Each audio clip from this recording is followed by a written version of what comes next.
Hello everyone, आपका हमारे channel में स्वागत है। आज हम डिस्कस कर रहे हैं भारतीय न्याय संहिता में आपके एक महत्वपूर्ण बदलाव हुआ है कि कुछ ऑफेंसेस, चलिए दोबारा कर लेते हैं। हेलो एवरीवन, आज हम डिस्कस कर रहे हैं भारतीय न्याय संहिता जो आईपीसी के स्थान पर लाई गई है। देखिए, आईपीसी के स्थान पर लाने के पश्चात इसमें बहुत से महत्वपूर्ण बदलाव हुए हैं। महत्वपूर्ण बदलावों में से एक ये है कि कुछ नए अपराध ऐड किए गए हैं, तो कुछ अपराध उनको जो आईपीसी में थे अब वो भारतीय न्याय संहिता में नहीं है, उनको हटा दिया गया है। तो उन्हीं अपराधों में से जैसे मान लीजिए नए अपराध कौन से ऐड किए गए, मॉब लिंचिंग, हमने उसमें वीडियो बना ली। टेररिस्ट एक्ट है, आपके धारा 113 में दिया गया है। फिर आपके ऑर्गेनाइज्ड क्राइम है, पिटी ऑर्गेनाइज्ड क्राइम है। ये भारतीय न्याय संहिता में नए अपराध जोड़े गए। और भी अपराध, स्नैचिंग जोड़ दिया गया। तो कुछ नए अपराध जोड़े गए, तो कुछ हटा भी दिए गए। जैसे मान लीजिए सेक्शन 377 आईपीसी में था, उसको हटा दिया गया। अननेचुरल ऑफेंस, अडल्ट्री था, उसको हटा दिया। ऐसे ही का ऑफेंस हटाया गया है धारा 309। धारा 309 बात करती थी किसके बारे में, अगर कोई व्यक्ति आत्महत्या करता है, अब अगर कर ली तो ये एक इकलौती, बहुत से प्री में हर बार क्वेश्चन पूछा गया आपसे कि भाई अगर ऐसा कौन सा अपराध जिसके पूर्ण होने पर सजा नहीं दे सकते, तो आत्महत्या ही है। धारा 309 थी, अगर पूर्ण हो गया तो कैसे सजा दोगे, जिसने आत्महत्या कर ली उसे थोड़ी सजा दे दोगे आप। लेकिन अगर कोई व्यक्ति आत्महत्या करने के प्रयास करता था और अगर बच जाता था तो धारा 309 ये कहती थी कि भाई 1 वर्ष का सादा कारावास और जुर्माने से दंडनीय होगा। उस पर बहुत डिबेट चली कि भाई ऐसा है, ये ध्यान रखना, मेंस में क्वेश्चन भी कई बार पूछा गया है। तो इस पर बहुत डिबेट चली कि भाई इसको हटा देना चाहिए, इसको हटा देना जीने के अधिकार में। बहुत सी की क्रिटिसिज्म भी हुआ कि भाई कोई व्यक्ति सुसाइड ऐसे ही तो नहीं कर लेता है। लेकिन ध्यान रखो, पहले एक सूचना ये है कि ये सुसाइड किसी भी सवाल का जवाब नहीं है। कितने भी परेशान हो, कुछ भी हो, किसी भी स्थिति में हो, अगर आप पेशेंस रखते हैं और अगर कुछ प्रयास करते हैं तो आप अपनी स्थिति को बेटर कर सकते हैं। तो सुसाइड तो किसी का जब हल है ही नहीं, सोल्यूशन है ही नहीं।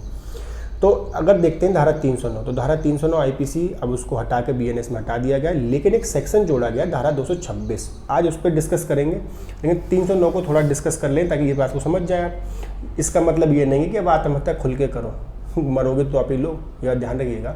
आत्महत्या नहीं कर सकते आप, पर बचने पर अब आपको थोड़ा मानवीय तौर पर जो आपके बहुत से केस लॉज हैं उसके आधार पर अब आपको छूट प्रदान है।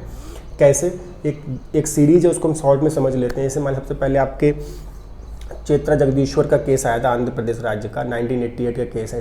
इसमें कहा गया कि भाई अनुच्छेद 14 और 21 का धारा 309 जो है, क्योंकि उसकी संवैधानिकता की जांच की गई थी, 14-21 का कोई उल्लंघन नहीं करती, बिल्कुल धारा ठीक है। फिर केस इसमें एटीट्यूड चेंज हुआ, बॉम्बे हाई कोर्ट का केस आया, मारुति श्रीपति दुबल बनाम महाराष्ट्र राज्य का मामला। इसमें कहा गया कि भाई ऐसा है, ये आर्टिकल 14, 19, 21 का उल्लंघन करती है धारा 309। क्यों करती है उल्लंघन? क्योंकि देखिए उन्होंने कहा कि धारा 14 का सबसे पहले उल्लंघन करती है, ये सारे व्यक्तियों, सारी आत्महत्याओं को एक जैसा मान लेती है। हर व्यक्ति की अपनी परिस्थिति अलग है, किस परिस्थिति जूझ रहा है इसको कोई डिफ्रेंशिएट नहीं करती है। उन्होंने ये भी कहा कि अनुच्छेद 19 के जो अधिकार है वो 21 के ही तो आपकी क्या है, 21 के ही तो एक्सटेंशन है। तो ये मामला इसमें हुआ। फिर ऐसी पी रति नाम का केस आया बनाम भारत संघ, उसमें भी यही एटीट्यूड रहा कोर्ट का कि भाई सुप्रीम कोर्ट ने कहा कि धारा मानवीकरण के उल्लंघन करती है, धारा 14 और 21 का उल्लंघन करती है, अनुच्छेद 14-21 का। इसके पश्चात लेकिन ज्ञान कौर का मामला आया, ज्ञान कौर बनाम पंजाब राज्य। इस मामले में ये कहा गया कि नहीं, धारा 309 बिल्कुल ठीक है, ये अनुच्छेद 14-21 का कोई उल्लंघन नहीं करती है, क्योंकि जीने के अधिकार में जीवन को खत्म करने का अधिकार शामिल नहीं होता है। अगर आप सपोज करिए ऐसा कर दे तो हर व्यक्ति भारत में या कहीं भी आप कोई इस, और खासकर आज के दौर में बहुत व्यक्ति मेंटल स्ट्रेस पे है, हर व्यक्ति डिप्रेस है, तो उस अगर ये अलाउ कर दोगे तो हर व्यक्ति मरने की पोजीशन पहुंच जाएगा। तो इसको लेकिन इसके बात ये भी थी कि अगर कोई व्यक्ति इस पोजीशन पे कि उसका मरना बेहतर है जीने से बेहतर, तो इसमें सबसे पहले बात हुई अरुणा रामचंद्र सानवाग बनाम आपके यूनियन ऑफ इंडिया के मामले में। तो इस मामले में क्या हुआ था, इस मामले में ये हुआ कि इस मामले में एक यूथेनेशिया कंसेप्ट है, इच्छा मृत्यु।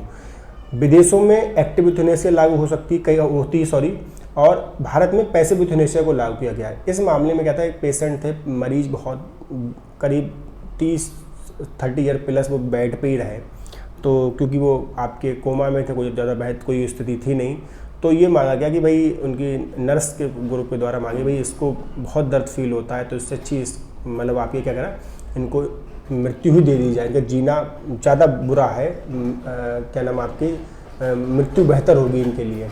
तो इस मामले में कोर्ट ने डिसीजन लिया, ठीक है तब उन्होंने कहा कि हम एक्टिव यूथेनेशिया को तो लागू नहीं करेंगे, पैसिव यूथेनेशिया को लागू करते हैं, और उनके जो सपोर्ट सिस्टम थे वेंटिलेटर पे उसको हटाकर उनकी जीवन लीला समाप्त कर दी गई थी। तो ये बेसिकली अब धारा 309 का पूरा इतिहास था। अब इस धारा 309 को हटा दिया गया है, अब धारा 226 लाई गई है। तो 309 को हटाने का मतलब ये है कि भाई ऐसा है कि अब अगर आप आत्महत्या का प्रयास करते हैं तो आप दंडनीय नहीं हैं, लेकिन फिर भी ये आपसे कह रहे हैं कि आप कोई सुसाइड किसी चीज़ का समस्या का हल नहीं है, वो सिर्फ ह्यूमैनिटी के आधार पर इस सेक्शन को अवॉइड नहीं किया गया है कि कोई व्यक्ति ऑलरेडी, क्योंकि जैसा कि मान लीजिए आपके कौन से केस में श्रीपति दुबल बनाम महाराष्ट्र राज्य के मामले में ये कहा गया कि कोई व्यक्ति इतना परेशान होता है, वो आत्महत्या के लिए प्रयास करता है, और जब उसको अब बच जाता है तो आप उसको और पनिश कर रहे हैं, ये मानवीय आधार पर ठीक नहीं है। इसका अब जो धारा 226 ऐड की गई उसको हम डिस्कस कर लेते हैं। धारा 226 ये कहती है attempt to commit suicide to compel और restrain exercise of lawful power. तो ये इसका मतलब क्या लिखा गया, देखिए सेक्शन पढ़ते हैं। Whoever attempts to commit suicide with the intent to compel or restrain any public servant from discharging his official duty shall be punished with the simple imprisonment for term which may extend of 1 year, fine or with the both or with community service। यहाँ पर मतलब simple तौर पे ये है कि दो बातें आपको ध्यान रखनी है। देखो पहली बात क्या है, कोई भी व्यक्ति किस चीज़ के whoever attempt to commit suicide यानी किस बात के लिए सुसाइड कमिट कर रहा है, कि किस इंटेंट, उसका आशय क्या है, उसका intent with the intent to compel और रिस्ट्रेन, यानी किसी व्यक्ति को बाध्य कर सके या रोक सके, विरत कर सके, किस बात के करने के लिए, किसी भी पब्लिक सर्वेंट को अपनी ऑफिशियल ड्यूटी को करने से। तो ऐसा व्यक्ति अगर कोई प्रयास करता है तो उस व्यक्ति को सादा कारावास है, आपके जुर्माना भी है, आपकी कम्युनिटी सर्विस भी है, इसमें आपको दंड दिया सकता है। जैसे सपोज करो एक एग्जांपल समझ सकते हैं, आपने बहुत से केसेस देखे होंगे जहां तहसील दिवस लगता है, जहां ऑफिशियल्स बैठते हैं कि कोई व्यक्ति जो है आके आपके मतलब पेट्रोल डाल के, डीजल तेल डाल के आपके आग लगा लेता है। तो अगर ऐसा कोई व्यक्ति प्रयास करता है तो इसमें दंडनीय बनाया गया। अब आप ऐसी चीज़ें ना करें तो ही बेहतर है। बड़े अधिकारियों के पास जाइए, उनकी अपनी समस्या बताइए कि सुसाइड किसी भी व्यक्ति को कंपेल करके, किसी पब्लिक सर्वेंट कंपेल करके अब आप नहीं कर सकते। अगर करेंगे तो इसमें धारा 226 के अंदर आप दोषी पाए जाएंगे। तो ये आपकी बेसिकली धारा 309 और 226 है। अगर समराइज करें तो अब आत्महत्या का प्रयत्न दंडनीय नहीं है, लेकिन एक कंडीशन है, वो धारा 226 में है। कौन सी? पब्लिक सर्वेंट को उसकी ऑफिशियल ड्यूटी से डिस्चार्ज करने को रोकने के लिए या उसमें बाधा उत्पन्न करने के लिए अगर कोई व्यक्ति करता है, कंपेल भी करता है, तब इन कंडीशन में वो व्यक्ति दोषी धारा 226 में होगा। आई होप आपको वीडियो समझ में आ रही हो। अगर वीडियो समझ में आ रही हो तो शेयर जरूर करें ताकि सब्सक्राइबर जल्दी बढ़े।